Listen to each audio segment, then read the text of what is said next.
همگی شما عزیزان یک خواهشی کنم، این که این قلب‌های قرمز رو به نشانه عشق، اتحاد و همبستگی نثار همدیگه کنیم و با این قلب‌های قرمز میخوایم بریم که درود ویژه بفرستیم خدمت کشیش پیمان شبانلاری عزیز و خوش آمد بگیم. خیلی خیلی مفتخر هستیم که امشب شما برادر عزیز رو در جمع خودمون داریم و مشتاقانه منتظر هستیم تا کلام احیا کننده خداوند رو از زبان شما برادر عزیز بشنویم. بفرمایید. عزیزیم خیلی ممنونم، مرسی، خدا رو شکر برای وجود شما. ممنونم از اینکه این افتخار رو به من دادید که برای سومین بار در خدمتتون باشم. به امید اینکه باز هم در خدمتتون باشم و چهره‌های شما رو، اونایی که تصویر زدین در جسم و اونایی که نزدین در روح، سعی کنم ببینم. مثلا تصور بکنم که پشت هر کدوم این آیدیا چه چهره‌ای نشسته. خدا رو شکر میکنم برای خدایی که ما رو که از همدیگه فراری بودیم حول محور نام خودش گرد همدیگه آورد. بعضی وقتا میپرسن که چه معجزه‌ای دیدی. از یک کشیشی پرسیدم، میخوندم یه جایی که چه معجزه‌ای دیدی که مسیحی هستی. گفت همین که بعد از 2000 سال مصلوب شدن و برخاستن مسیح، امروز من مسیحی هستم. این خودش بزرگترین معجزه است. چه معجزه‌ای هست که ما مسیحی باشیم؟ همین که ما دور همدیگه داریم جمع میشیم بعد از 2000 سال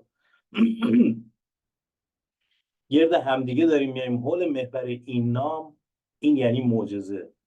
دنیا به روش خودش میجنگه، اما همزمان که جنگ رو اعلام میکنه شکستش اعلام شده است. اما مسیح به روشی جنگ رو شروع کرد که 2000 ساله که داره پیروزی به دست میاره. چطور؟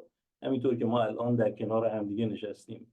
این پیروزی 2000 ساله که ادامه داره و دنیا چشمش به این نوع نبرد، این نوع مبارزه بسته است. اما خداوند میخواد که ما چشمامون باز بشه به این نوع نبرد. در اتحاد شوروی، نمیدونم حالا خیلی از شما شاید توجهتون بوده باشه، در اتحاد شوروی که 70 سال درها رو بستن به روی حقیقت، بعد از اینکه سقوط کردن، حالا ظاهر قضیه این بود که بالاخره آمریکایی‌ها یه کارایی کردن دوران رونالد ریگان و بالاخره این سیستم و این دیوار آهنین رو ریختن پایین و نابود کردن.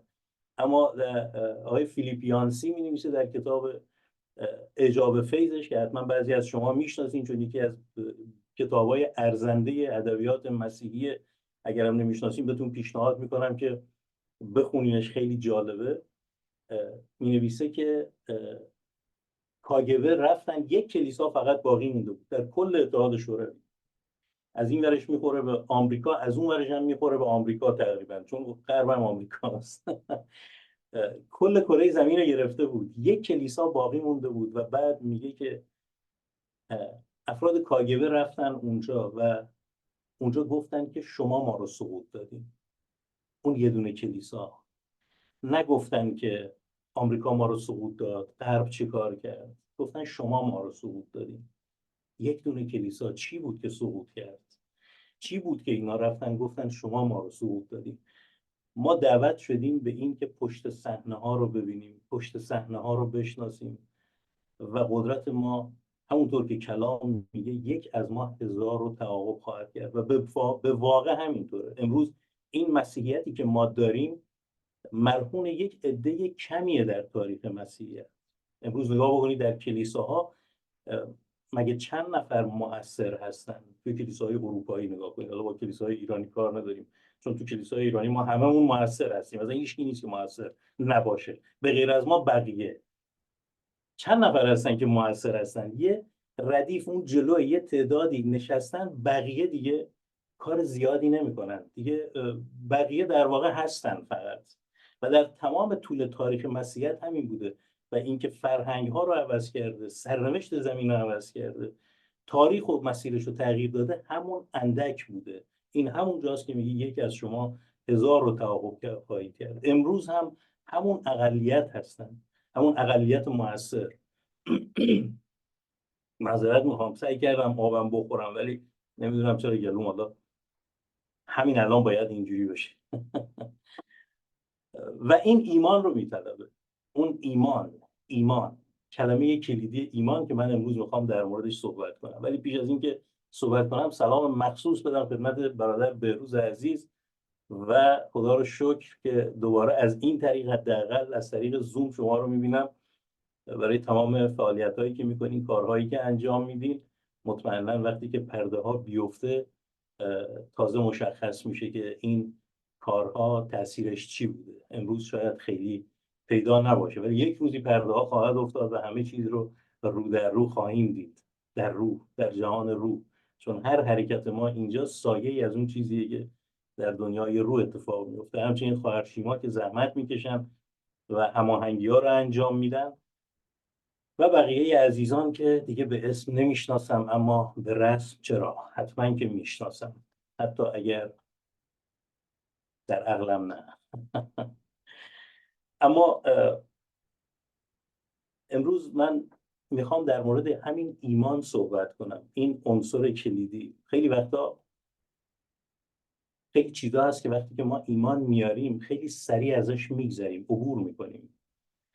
مسیح مصلوب شد، روز سوم از جهان مردگان برخاست، مرد، روز سوم از جهان مردگان برخاست، در زندگیش هیچ گناهی نکرد و برای بخشش گناهان ما خیلی سریع از این عبور میکنیم میریم. و بعد از اون هم خیلی چیزهای دیگه هست که به کار میبریم ولی هرگز فکر نمیکنیم بهش که این چیزی که داریم به کار میبریم معناش چیه، معنای این ایمان وقتی که میگیم چیه، بخشش وقتی که میگیم چیه، محبت چیه، همه اینایی که داریم، گناه چیه، وقتی که داریم اینا رو به کار میبریم اینا به چه معناست. به کنفوسیوس گفتن که اگر بخوای دنیا رو تغییر بدی چه کار میکنی؟ گفت از باز معنا کردن واژه ها. و چقدر قشنگه این. ما لازم نیست حتما کسی که حرف میزنه اسمش تو کتاب مقدس اومده باشه که بهش اعتبار بدیم. هر حقیقتی از جانب خداست، از آن خداست، حتی اگر یک آتئیست اونو عنوان بکنه. واقعیت اینه که هر نیکویی از خداست و نیکویی با مسیحیت، با کتاب مقدس اختراع نشد. خدا هم با کتاب مقدس اختراع نشده. خدا بسیار وسیع‌تره. خود کتاب مقدس میگه آنقدر گفته شد که تا ایمان آورید. اما گاهی اوقات ما از کتاب مقدس خدا میسازیم و با خدای کتاب مقدس بیگانه میشیم. اونجاست که به جون هم دیگه میافتیم. اونجاست که به خاطر اختلافات الهیاتیمون مثلا به جون هم دیگه میافتیم، چون از کتاب مقدس خدا ساختیم و یادمون رفته که به خدای ایمان داریم. گاهی اوقات یادمون میره که به خدای ایمان داریم که میگه رحمت میخوام، رحمت میخوام. از قربانی های شما بیزارم، از روزه های شما بیزارم. بلکه روزه حقیقی اونه که دست مستمندان رو بگیری، به نیازمندان برسی، بیوه زنان رو، حالا در دوره خودش و ترجمهش به امروز یعنی نیازمندان به هر ترتیب. چون اینجا بیوه زنان توی اروپا، در حال که ما دور هم دیگه جمع شدیم، اینجا سوشیال سکیوریتی هست، نیازی ندارن بیوه زنان که ما بهشون کمکی بکنیم. اما در اون دوره خوب بود. گاهی اوقات ما از اینا خیلی سریع عبور میکنیم و من فکر میکنم که این عبور کردنه و خیلی سریع رفتن به دانشگاه‌های الهیات ما رو دچار یک نوع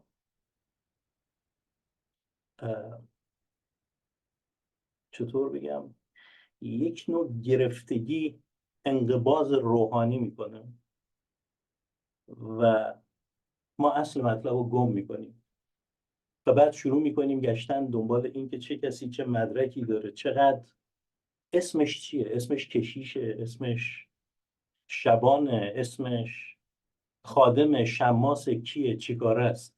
بر پایه اون چیزی که اسم برش گذاشته شده اون بعد اون موقع میایم ارزش گذاریش میکنیم، لیبل بهش میچسبونیم و میگیم این اینقدر میارزه، اون اونقدر میارزه، این قیمتش اینقدره و اون قیمتش اونقدره. یعنی نگاه نمیکنیم به میوه درخت، نگاه میکنیم به اسم درخت، در حالی که کلام میگه درخت رو از میوهش میشناسیم. و اینو ما یادمون میره خیلی وقتا و اینه که ما رو دچار خیلی چالش ها میکنه. من فکر میکنم خیلی وقتا باید بازگشت کرد به اون ریشه ها، به اون ابتدا و دوباره بازنگری کرد، چیزایی که خیلی سریع ازشون عبور کردیم. وقتی که من اینجا صحبت از ایمان میخوام بکنم، طبیعتاً برای کسی که ایمان داره میگه خب ایمان که یه موضوع پیش پا افتاده است که ما که اصلا خیلی وقت ایمان داریم، 10 سال 15 سال 20 سال، نه 5 سال، نه 2 سال اصلا ایمان داریم. خب ایمان داریم دیگه، از روزی که شدیم و یک چیز عمیق‌تر، یک چیز جدیدتر. ولی امروز شاید برای بعضی از ما مشخص بشه، مطمئنا برای همه نه، ولی خب برای بعضی از ما مشخص بشه که نه، باید بازگشت بکنیم، باید توبه بکنیم از این طرز فکر که یک چیزی خیلی ساده است و باید ازش عبور کرد. توبه، متانویا، تغییر طرز فکر، بازگشت. معنای کلمه توبه اینه، متانویاست اصلش، یعنی بازگشت کردن، تغییر طرز فکر دادن. ما امروز صحبت از هر چیزی میکنیم، ولی هر چیزی یک اسم داره و یک عمل داره. من وقتی میگم آب میخورم، اگر شما از من بپرسید خیلی خوب آب میخورم یعنی چی کار میکنم، یعنی چی کار میکنی، من این لیوان رو بر میدارم میگم یعنی این کارو میکنم. این عمل آب خوردن، این کلمه آب خوردن نیست. و تا وقتی که این کلمه آب خوردن تبدیل به این نشده، معلوم نیست چیه. میگم شکرگزاری میکنم. اغلب ما فکر میکنیم که شکرگزاری میکنم یعنی که صبح تا شب میگم خدایا شکرت. بعضیامون هم خیلی ایرانگرا هستیم، از شکرگزاری خیلی بری هستیم، میگیم نه خدایا سپاس، مبادا یه شکر بیاد یه چیزی خراب بشه، میگیم نه سپاس، ما ایرانی هستیم، سپاس حرفی نیست، اشکالی نداره. خدایا مرسی، خدایا ممنون. فکر میکنیم صبح تا شب باید بگیم خدایا مرسی، خدایا ممنون.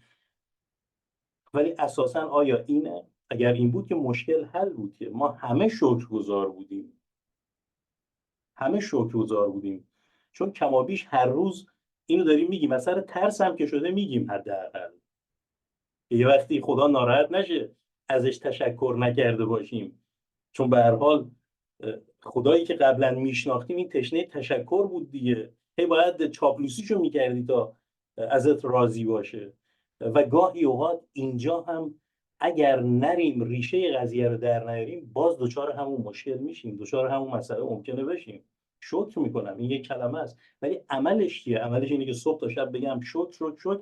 اگرم یه نیم ساعت شد نگفتم، نگفتم یه نیم ساعت شکر نگفتم، برگردم جبرانش کنم یه 20 بار شکر پشت سر هم دیگه بگم که مسئله رو حل بکنی، این وسط خلا نیفته، خدا ناراحت نشه. یه وقتی خدایی که آسمان ها و زمین رو آفرید، یه وقتی این نیم ساعت شکر نگفتن من ناراحتش نکنه. دچار اینا میشیم اگر ریشه یابی نکنیم. چون خود کلام مقدس میگه همه چیز را تحقیق کنید و به آنچه نیکوست متمسک باشید. اول تسالونیکیان 5:21.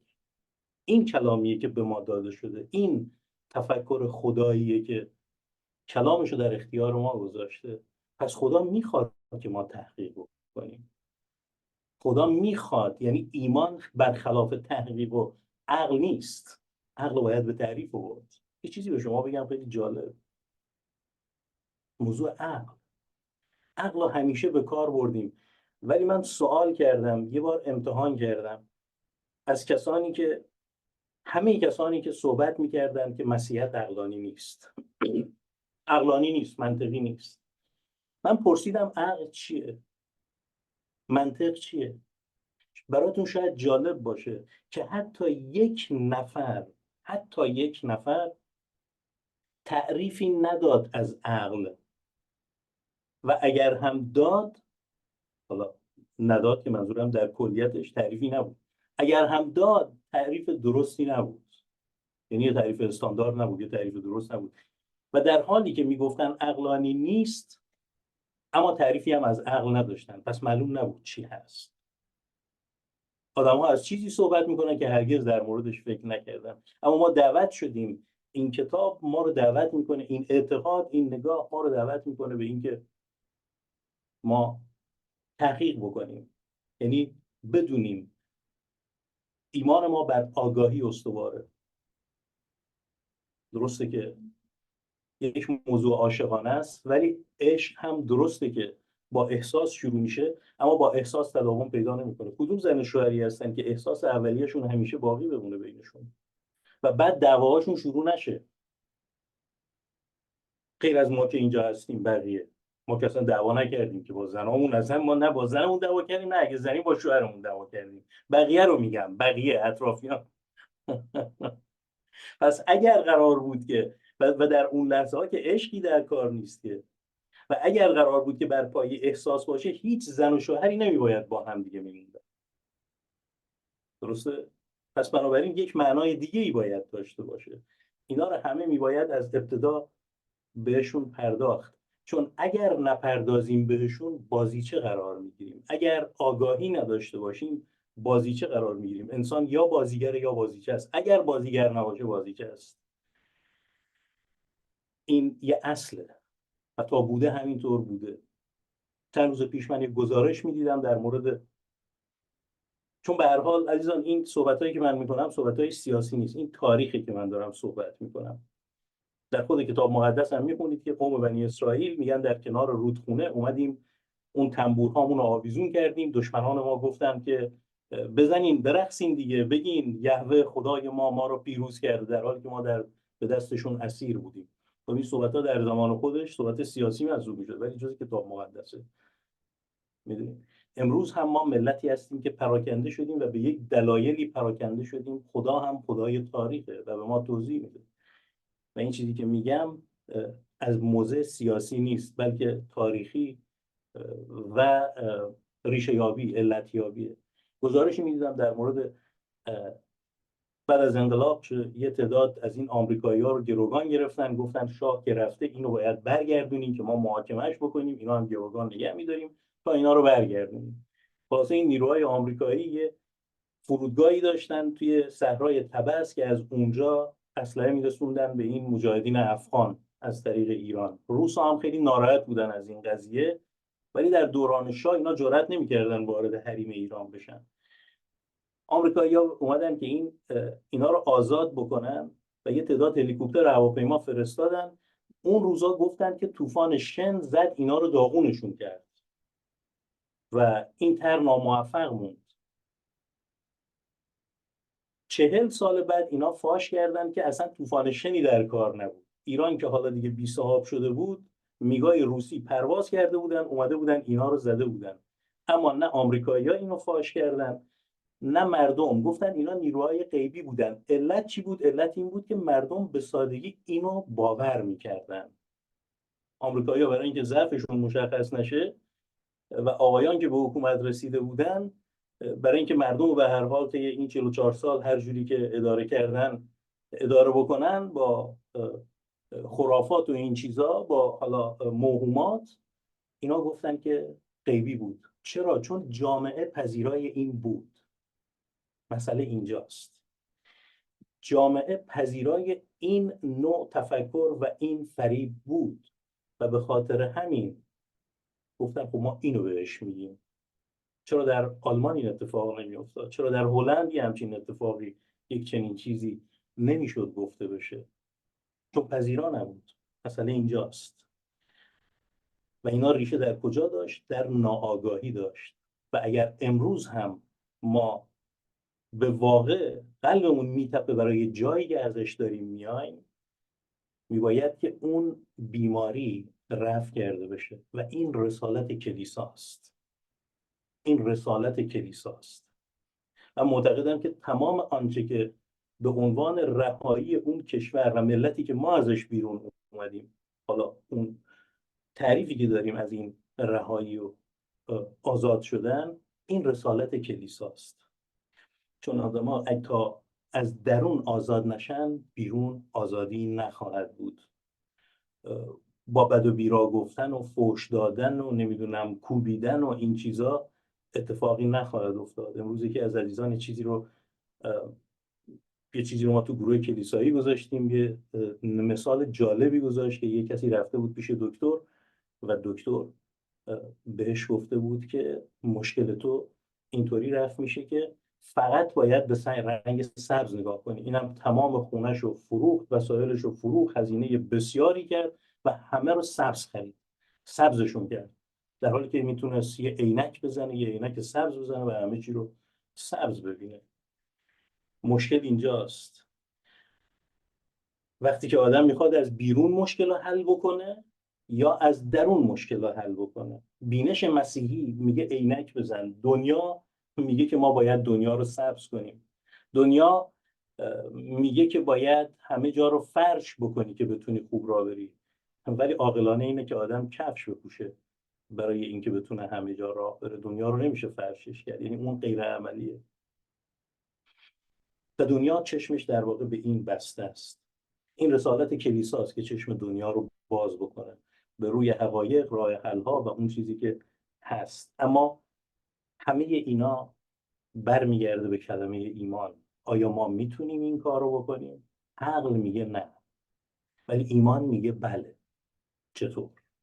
برگردیم به این کلمه. حالا همه اینا که گفتم پیش گفتار بود. فکر کنی حالا چقدر دیگه باید بشینیم؟ ولی 3-4 ساعت بیشتر نمیشینیم اینجا، طول نمیکشه زیاد، نگران نباشید. اما اگر برگردیم به کلمه ایمان، وقتی که ریشه یابیش میکنیم، ایمان ریشه در کلمه امن و امنیت داره. ایمان، امن، امنیت. این درست نقطه مقابل ناامنی و ترس. جایی که ناامنی هست، ترس هست. ولی ایمان فرقش با امنیت، امنیت عادی که صحبتشو میکنیم، اینه که معنای امنیت هم درش مستتره. یعنی یک حالت عمیق امنیت در روح، آن چیزی که معنای خودش رو هم داره. شما اینجا نشستید، میدونید سقف از بالا سرتون حالا نمیرنبه، دیوارا سر جاشونه، صندلیتون هم زیر پاتونه. این امنیت، این زیاد احتیاجی به معنا نداره. ولی وقتی صحبت از ایمان میکنیم، یک حالت عمیق‌تر از امنیت. آیا انسان میتونه بدون ایمان زندگی بکنه؟ ممکن نیست. خیلی چیزا هست که اصلا ممکن نیست. مسئله اینجاست که وقتی که ما پامون رو از در خونه میذاریم بیرون، با ایمان داریم پامون از در میذاریم بیرون، چون نمیدونیم چه اتفاقی خواهد افتاد. شما سوار، در بهترین حال شما وقتی سوار هواپیما میشی، با ایمان داری سوار میشی، چون شما کنترلی برش نداری. شما ایمان داری که این هواپیما پرواز میکنه و شما رو میرسونه. شما تا اون حدی کافی ایمان داشته باشی که سوار هواپیما بشی، بقیهش رو خلبان و اون هواپیما، قابلیت‌های هواپیما و خلبان انجام میدن.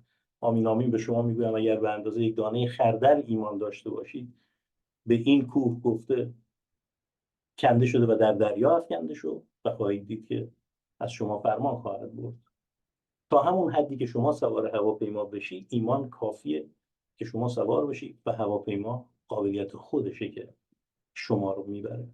شما وقتی که سوار یک هواپیما میشی، آیا مطمئنی که به مقصد میرسه؟ چند درصد مطمئنی؟ اما سوار میشی. ولی هرگز 100% مطمئن نیستی. خصوصا اگه تو ایران سوار بشی که 50% میتونی مطمئن باشی، چون هر دوتاش یکیش میفته، هر دو سه تاش یکیش میفته پایین.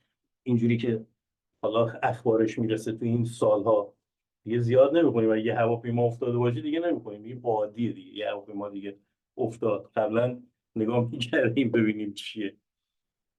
اما این ایمان واقعا چه چیزی هست و چقدر اهمیت داره؟ و دوباره برگردیم به این که آیا میشه اصلا بدون یک چیزهایی از جمله ایمان اساسا آدم میتونه زندگی بکنه یا نه؟ برگردیم به موضوع ایمان. به عبرانیان تعریفی کتاب مقدس در مورد ایمان میده، در عبرانیان فصل 11 است که این فصل به تالار قهرمانان ایمان معروفه. توی فرهنگ مسیحی میگن بهش تالار قهرمانان ایمان. میگه از شماره 2 میخونم، میگه به سبب ایمان بود که درباره پیشینیان به نیکویی شهادت داده شد. با ایمان است که در میابیم کائنات به وسیله کلام خدا شکل گرفت، بدان گونه که آنچه دیده میشود از چیزهای دیدنی پدید نیامد. با ایمان بود که هابیل قربانی نیکوتر از قربانی قائن به خدا تقدیم کرد و به سبب همین ایمان درباره او شهادت داده شد که پارساست. زیرا خدا درباره هدایای او به نیکویی شهادت داد. به همین سبب هرچند چشم از جهان فرو بسته، هنوز سخن میگوید. هنوز سخن میگوید. امروز ما داریم در موردش میخونیم. هنوز این واقعه داره سخن میگه و زنده است. با ایمان بود که خنوخ از این جهان منتقل شد تا طعم مرگ را نچشد و دیگر یافت نشد، چون خدا او را منتقل ساخت. زیرا پیش از آن که انتقال یابد درباره او شهادت داده شد که خدا را خوشنود ساخته است. ما در کل کتاب مقدس 3 نفر رو داریم که مرگ رو ندیدن، یکی خنوخ، یکی ایلیا که در عهد قدیم هستن و یکی مسیحه که اینا به مرگ طبیعی نمردن بلکه ربوده شدن، برده شدن به آسمان. اما این با ایمان انجام گرفت. میگه خنوخ با خدا راه میرفت و خدا او رو به آسمان برد. میگه و بدون ایمان ممکن نیست بتوان خدا را خوشنود ساخت، زیرا هر که به او نزدیک میشود باید ایمان داشته باشد که او هست و جویندگان خود را پاداش میدهد. با ایمان بود که نوح هنگامی که از جانب خدا درباره اموری که تا آن زمان دیده نشده بود هشدار یافت، آن را با خدا ترسی به جد گرفت و برای نجات خانواده خویش کشتی ساخت. او با ایمان خود دنیا را محکوم کرد و وارث آن پارسایی شد که بر ایمان استوار است. ما وقتی که در مورد نوح میخونیم فکر میکنیم خب یک کشتی ساخت توی چند روز، 10 روزی، 1 ماهی و بعدش هم طوفان نوح اومد. این یه چیزی بوده حدود 150 سال. و وقتی که بریم در قالب این ماجرا تازه میفهمیم که این ایمان در مورد نوح یعنی چی. به خاطر اینکه شما تصور بکن همه جا امن و امان، همه جا خشکه و یه نفر وسط خشکی داره کشتی میسازه. خب این کار به طور عادی اگر نگاه بکنی بیشتر به دیوانگی شبیه تا یه عمل عاقلانه. اما این چه ایمانی بود، چه اطمینانی بود در نوح که طی این همه سالها ساختن این کشتی رو ادامه داد و نهایتا هم امروز ما در اون کشتی نشستیم. با ایمان بود که ابراهیم هنگامی که فرا خوانده شد اطاعت کرد و حاضر شد به جایی رود که بعدها به میراث می‌یافت و هرچند نمیدانست کجا می‌رود روانه شد. ابراهیم شما میدونید اهل کجاست. ابراهیم همشهری منه، بچه آبادانه، بچه اور کلدانه. اور کلدان دقیقاً الان زیر آبه. حالا ما میگیم بچه آبادانه به خاطر اینکه اعتبار بخریم برای خودمون، ولی اور کلدان همون بالای خلیج فارس ولی زیر آبه، توی بابیلون، توی بابل الان است. ابراهیم و خدا خواندش برای اینکه گفت از اونجا جدا شو و ابراهیم جدا شد بدونه که دانش نداشت، ایمان داشت. دانش نداشت، فرق دانش با ایمان. خدا بهش گفت برو و راه افتاد رفت و خب از جایی میرفت اگر مستقیم میخواست بره حتما که از توی صحرا هلاک میشد. توی صحرا از جاهای عبور میکردن که رودخانه و آب و این چیزا باشه. اول به سمت شمال رفت و بعدش هم به سمت همین سرزمین کنعان و اورشلیم و این چیزی که حالا دیگه میدونیم. مطمئنا اون روز ابراهیم با ماشین یا با هواپیما نرفت و به ایمان بسیار قوی نیاز بود که بخواد گوش بده بدون اینکه بفهمه به کجا داره میره. فقط ایمان داشت. میگه با ایمان بود که در سرزمین موعود همچون بیگانه‌ای در دیار غریب خانه به دوش گردید و همانند اسحاق و یعقوب که با او وارث همان وعده بودند در خیمه‌ها وارث شد. زیرا چشم انتظار شهری بود با بنیاد که معمار و سازنده‌اش خداست. با ایمان بود که ابراهیم توانایی یافت نسلی داشته باشد، با اینکه سارا نازا بود و خود او نیز سال خورده بود، چرا که وعده دهنده را امین شمرد، امانتدار شمرد. فهمید که اون که وعده میده او پشت حرفش هست و به انجام میرسونه. و همونطور که میدونید ابراهیم 100 ساله بود و 25 سال صبر کرد از زمانی که خدا بهش وعده داد که فرزندی خواهی داشت تا زمانی که این فرزند به دنیا بیاد 25 سال طول کشید. خب تو این بین هم لغزش کرد و این لغزش خب امروز گریبان بشر رو هم گرفته. اما در ایمان 25 سال اعتماد کرد، در حالی که این اعتماد کردن به چیزی که غیر ممکنه، به ظاهر غیر ممکن به نظر میاد، کار بسیار بزرگه.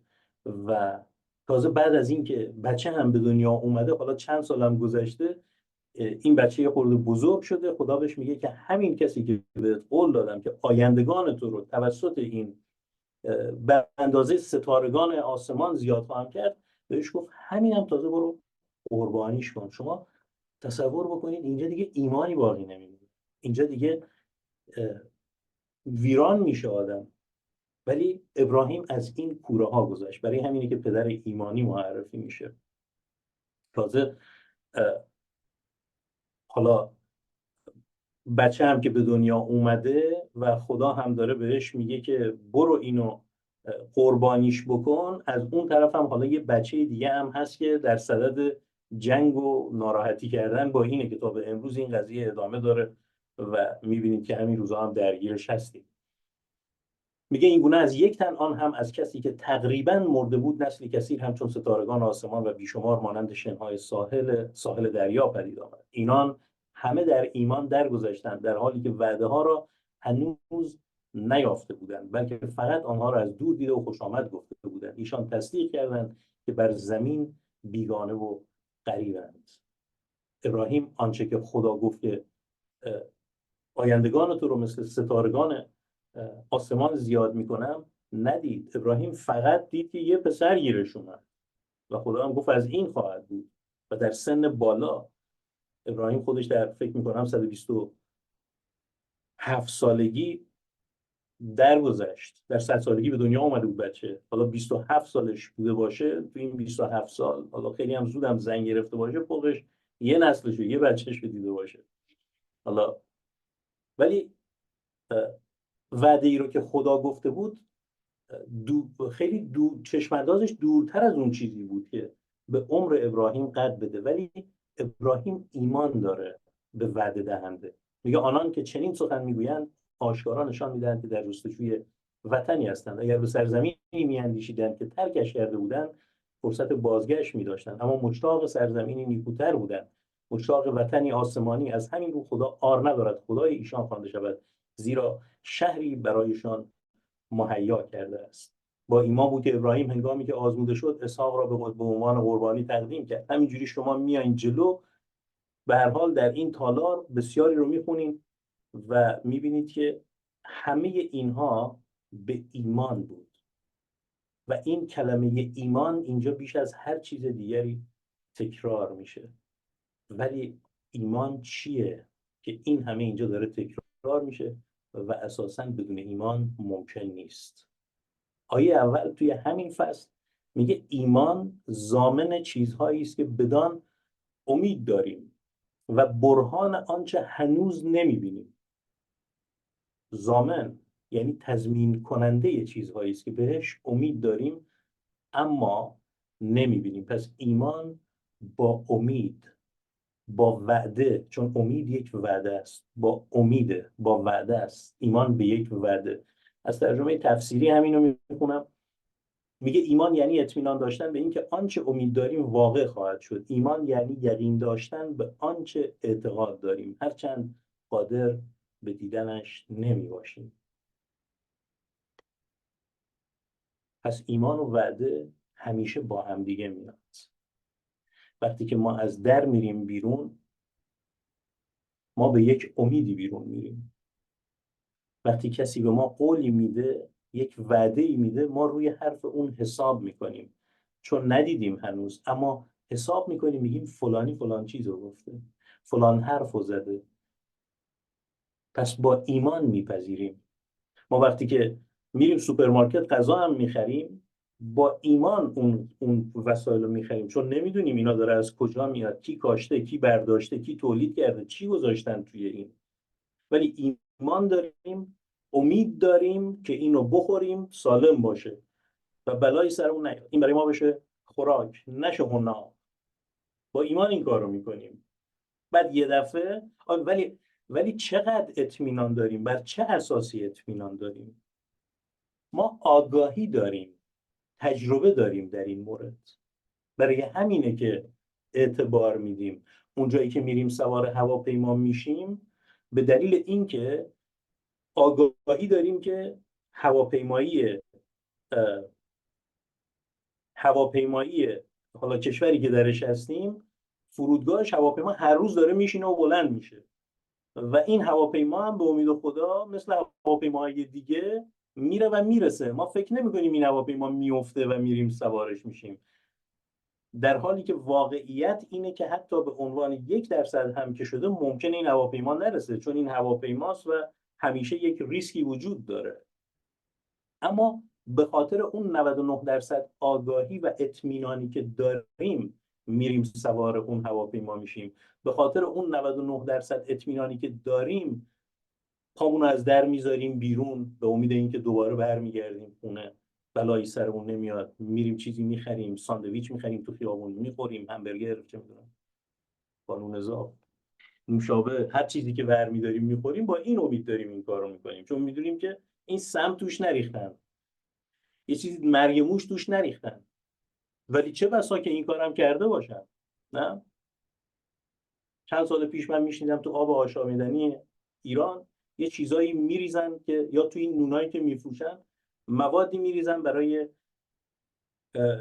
مسموم کردن ژن، برای خراب کردن ژن هستن، برای این تولید مثل، برای این بچه‌هایی که اصلا به دنیا میان با مشکل به دنیا بیان به لحاظ ژنتیک. میخوندم و اینطوری هم نبودم که بگم نه مگه ممکنه، چون ممکن بود، یه چیز عجیب غریبی نبود اگر اتفاق میافتاد. ولی مردم اون نون و آبی رو که میخورن با این اطمینان که سالمه میخورن. پس ایمان بر آگاهی استواره. اما شاید ایمان یک نیروه که در ما گذاشته شده، امید به چیزهای داشته، به چیزهای دیده نشده. آگاهی به چی؟ به اعتبار وعده دهنده، به اعتبار آن کسی که داره وعده میده. این اعتبار از کجا میاد؟ شما یادم هست توی این بازار تهران طرف تلفن میزد یه بار بزرگ رو جابجا میکرد و این وسط یه سودی میبرد. تلفن میزد میگفت که از گمرک مثلا اون بار تیراهن بره به فلان جا و اصلا بار رو نمیدید. اونا هم این کار رو میکردن، میگفتن به حساب چی؟ میگفتن حاجی فلانی گفته. حاجی فلانی حرفش اعتبار داشت، کلامش اعتبار داشت، او اعتبار رو قبلا کسب کرده بود توی اون بازار. یک عمر بود که مردم دیده بودن، اون بازاریا دیده بودن که این آدم خوش حسابیه، اگر چیزی رو میگه پشتوانش هست. نه؟ پس بنابراین اعتبارش بود. کلمه اعتبار از عبرت میاد، عبور، عبرانی، عبارت، اینا همه با هم دیگه هم خانواده هم. کلمه از این عبور، از این چه عبرتی میگیری؟ به هر حال از هر چیزی آدم یک عبرتی میگیره دیگه، یک درسی میگیره. شما چه سابقه ای داری از یک شخص؟ آیا او پشت کلامش میاد؟ آیا آدم خوشقولیه؟ آیا اعتباری هست به کلامش؟ وقتی که اون اعتبار رو طی سالها کسب کرده، بنابراین با یک تلفن اون اتفاق میفته. ولی اگه کسی دیگه این کارو بکنه، نه، به خاطر اینکه پشتوانه نداره. نه. ولی تا چه حد یک انسان اساساً میتونه اعتبار داره؟ حالا اون تو بازار بود، تو زمینه‌های مالی بود و ما هم میدونیم که هر اعتباری یک جایی شکسته میشه. یعنی اون حاجی اگر که یک جایی بتونه مثلا بفهمه که 10 میلیارد میتونه با کلامش بزنه به جیب و بره، اونجا ممکنه شکسته بشه. بی نهایت نیست اون اعتبار، چون اون یه آدمه، یک انسانه و اون انسان داره با پول بازی میکنه و نقطه شکستش هم توی همون زمین است. ولی یک جای مشخصیه که اونو باید اگر که خواستین بفهمین از کجا چطوری شکسته میشه، اونو به انگلیسی ها مراجعه بکنین، اونا استادشن و دنیا رو از همین طریق ریختن به هم طی سالها، چون استاد این کارن برای خریدن آدم ها، برای نابود کردن یک ماجرا خیلی خوب میتونن بررسی بکنن، ببینن از کجاش میتونن واردش بشن و بزننش، اون قضیه، اون ماجرا رو بشکننش. معروفه که اونا استاد این کار هستن. ولی آدم ایمانش رو شایسته است که بر چه چیزی استوار بکنه؟ بر وعده دهنده‌ای که امینه. یعنی اگر یک حاجی میتونه اینطوری اعتبار کسب بکنه، خدایی که جهان رو میآفرینه چقدر میتونه کلامش اعتبار داشته باشه؟ و اگر ما بر هر چیزی که توی این دنیا ایمانمون رو استوار میکنیم میتونه شکسته بشه و امنیتی نباشه در واقع شدن اون وعده‌ای که توسط اون شخص داده شده به هر ترتیب، یک جایی میتونه شکسته بشه.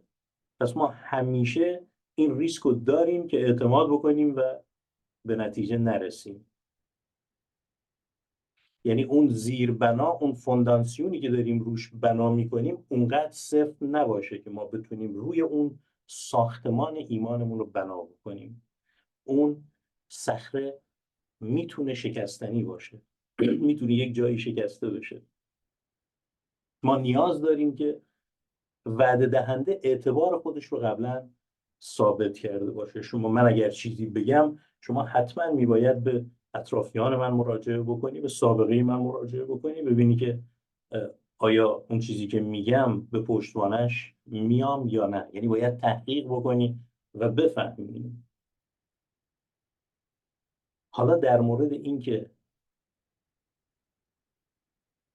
آیا اساساً ما بدون ایمان میتونیم زندگی بکنیم، واقعیت اینه که ایمان یک چیزیه، یکی از عواملیه که ما بدون اون نمیتونیم زندگی بکنیم، اما میتونیم انتخاب بکنیم که این ایمان رو بر چه چیزی استوار کنیم. همونطور که گفتیم ما از پامون از در میذاریم بیرون، توی ساختمانی که داریم زندگی میکنیم یا همه داریم با ایمان زندگی میکنیم، نمیدونیم. ما میدونیم که این ساختمان امنه ولی نساختیمش، نمیدونیم. با آگاهی به اینکه مهندس سازندش مهندس بوده و کسانی که ساختنش درست ساختنش، یعنی همه اینا رو ما داریم با ایمان دنبال میکنیم. پس انسان اساساً نمیتونه بگه من بدون ایمان زندگی میکنم، ولی میتونه بگه ایمانش رو بر چه چیزی استوار میکنه. دقیقاً مثل چشمه. چشمها رو شما نمیتونی باز نگه بداری و بگی که نمیبینم، هیچی نگاه نمیکنم. این ممکن نیست. ولی میتونی انتخاب کنی که چشمت رو به کجا بدوزی و از کجا برداری. فکر به طور اتوماتیک کار میکنه، این تحت کنترل ما نیست، ولی شما میتونی متمرکزش بکنی و میتونی متمرکزش نکنی و دچار فکر آشفته بشی. ولی به طور عادی این کار میکنه. یعنی چیزایی هستن که اساسا اینا تحت کنترل ما نیستن و ما نمیتونیم بگیم که من میخوامش یا نمیخوامش. اینا اساسا انتخاب ما نیست. ما فقط این اختیار رو داریم که بر چه چیزی اون رو متمرکز بکنیم. ما اینطور ساخته شدیم، مکانیزم این آفرینش اینجوریه. ما موجوداتی پرستنده هستیم، نمیتونیم بگیم که ما نمیپرستیم. پرستنده عزیزان این هم مثل همون نمونه هاست. پرستش به معنای دستال رو بالا گرفتن و سرود خوندن نیست. پرستش به معنای خدمته. پرستار از ریشه کلمه پرستار میاد. پرستش، پرستار، کسی که پرستاری میکنه خدمت میکنه. ما یک چیزی رو داریم خدمت میکنیم. اگر خدا رو خدمت نکنیم، یا خودمون رو داریم خدمت میکنیم، یا یه چیزی وجود داره که داریم براش زندگی میکنیم. آنچه که براش زندگی میکنیم داریم اون رو خدمت میکنیم. ولی نمیتونیم بگیم که ما اصلا پرستنده نیستیم. من پرستش نمیکنم. اگه فکر کنیم پرستش سرود خواندن و هاللویا گفتنه، بله میتونی نکنیم، در اون صورت بله. ولی اگر معنای پرستش رو بفهمیم متوجه میشیم که مثل قلبی که میزنه نمیتونیم جلوشو بگیری. ایمان هم همونه. و ما اگر تنظیم نکنیم که بر چه چیزی استوارش بکنیم، به طور پراکنده به ضد ما تبدیل میشه، یعنی درست بر علیه ما کار میکنه، چون فاسد میشه و ایمان فاسد شده میشه ترس. ایمان فاسد شده میشه ترس. در این دنیا ما همه چیز فاسدشو داریم و اگر ترس اومد، من و شما فلج میشیم. برای همینه که 365 بار من شنیدم در کتاب مقدس نوشته شده نترس، مهراس، هراسان مباش. بعضی هم میگن 366 بار، یعنی برای هر روز سال به ما گفته شده نترس، چون خدا میدونه که ترس ما رو فلج میکنه. که شما در دنیا هم که نگاه بکنید، بزرگترین نیرو و حربه شیطان در واقع ایجاد ترس، از طریق ترس عمل میکنه. حالا بر چه چیزی این ایمان رو استوار بکنیم؟ بر آنچه که آگاهی داریم نسبت بهش. خدایی که این کلام رو در اختیار ما گذاشته، از ابتدا تا به انتهای تاریخ بشر رو به تعریف آورده. بعضی از اون چیزهایی رو که گفته در گذشته، امروز گفته برای آینده. اون آینده امروز برای ما گذشته شده و ما داریم مشاهده میکنیم که خداوند 3000 سال پیش یک چیزی گفت که 1000 سال بعد به انجام رسید. امروز 2000 سال از به انجام رسیدنش برای ما گذشته. کتاب مقدس پر این وعده ها در مورد آینده ایه که برای ما امروز گذشته است. پس وعده دهنده، اونی که کلام صادر کرده، اعتبارش اعتبار بی‌نهایته. و در مورد امروز ما هم، همین امروزی که ما داریم زندگی میکنیم هم، خداوند در مورد ما گفته. بعضی‌ها معتقدن توسط ارمیای نبی، بعضی‌ها هم معتقد نیستن. من معتقدم که توسط ارمیای نبی خداوند در مورد امروز ما صحبت کرده. همین امروزی که من و شما داریم زندگی میکنیم. ما پراکندگان ایلامی هستیم که در نبوت ایلام اومده، کتاب ارمیا 49. بعضی‌ها معتقدن که این در گذشته اتفاق افتاده. بله، در گذشته اتفاق افتاده، ولی نبوت‌های کتاب مقدسی یه اشاره نزدیک داره، یه اشاره دور. همشون هم اینطورن.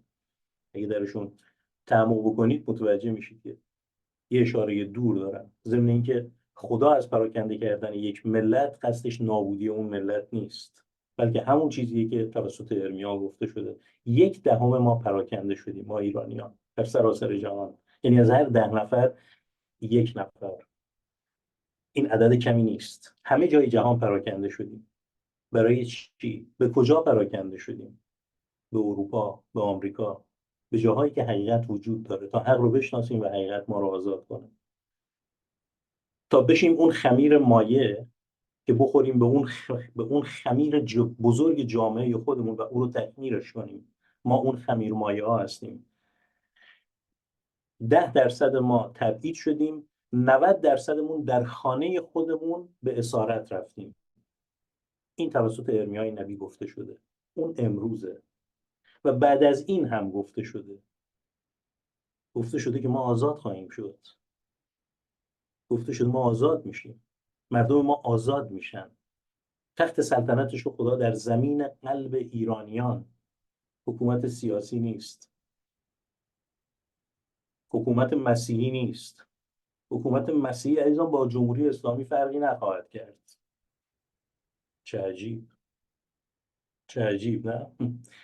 ولی آزموده را آزموده کردن خطاست. ما انسان هستیم. ما نجات پیدا کردیم. ولی کدومی که از ما میتونیم بگیم ما مسیح شدیم؟ کدوممون میتونیم بگیم خودخواه نیستیم دیگه؟ کدوممون میتونیم بگیم که دشمنمون رو داریم محبت میکنیم؟ خدا یک ردایی انداخت رو دوش ما که برامون گشاده. یه چیزی رو برای ما قائل شد. ولی واقعیت اینه که ما همون انسانهایی هستیم که اگر به قدرت برسیم بقیه رو به سلابه میکشیم. این طبیعت انسانه و طبیعت قدرته. بنابراین منظور اونجا نیست که خداوند میاد جمهوری دموکراتیک مسیحی برپا میکنه. مسئله اینه که اگر اون روز کلمه درون مردم ما صورت جسم گرفت و شد خمینی، آنچه که در درون مردم ما بود، امروز آنچه که در درون مردم ما قرار بیاد یک روح دیگه است و نمادش یک چیز دیگه ای خواهد شد. طبیعتاً یعنی حکومتش هم یک چیز دیگه خواهد شد. منظور تخت سلطنت در قلب مردم ماست. از کجا بدونیم که اینطوری داره میشه؟ همین که من و شما امروز جمع شدیم اینجا انجام نبوت ایلام، یعنی که نبوت ایلام در حال به انجام رسیدنه. ما آنچه را که داریم میبینیم میگیم. حالا اگر بحث الهیاتی هست نمیدونیم، ما مثل کودک داریم میبینیم، داریم ایمان میاریم، آدما دارن ایمان میارن و راه رهایی ما هم ایمانه و هیچ پدری هم نیست که فرزندشو خودشو به قصد کشت نابود بکنه. تنبیهش میکنه اما نابودش نمیکنه. خداوند ما رو تنبیه کرد ولی نه به قصد نابودیمون، بلکه برای اینکه تأدیب بشیم و نجات پیدا بکنیم. آیا این قلب خدای پدر نیست؟ آیا قلب خدای مادر نیست؟ مادر و پدر تو امان خداست. وعده دهنده آنچه را که گفته، ما با آگاهی به این که آنچه را که گفته به انجام رسونده و امروز هم در حال به انجام رسوندنه، ما میتونیم ایمانمون رو بر این کلام با جزئیاتش استوار بکنیم و در آرامی و اطمینان مطمئن باشیم که آنچه که وعده دهنده گفته با توجه به گذشتهش و سابقه ای که داره به انجام خواهد رسید، چه در زندگی شخصی ما و چه در زندگی اجتماعی ما. پس با اطمینان عزیزان، من اینو میخوام به شما بگم. میخوام بگم که امروز تصمیم بگیرید که جزو اون اقلیتی بشید که سرنوشت ساز میشه. من و شما یک بار فرصت زندگی کردن داریم و تو این یک بار میتونیم تاثیرگذار بشیم، میتونیم پاسیو باشیم، میتونیم روزمرگی و روزمرگی بکنیم، میتونیم آنچنان زندگی بکنیم که وقتی به انتها رسید مثل پولس بگیم که به جنگ نیکو جنگیدم و اکنون آمادم که تاج جلال رو ببرم. میتونیم هم مثل آلبرت اینشتین بگیم اگه میدونستم اینجوری میشه میرفتم یه لوله کش میشدم و میدونستم کشفیات و اختراعات هم این کارا رو میکنه میرفتم یه لوله کش میشدم در آخر عمر.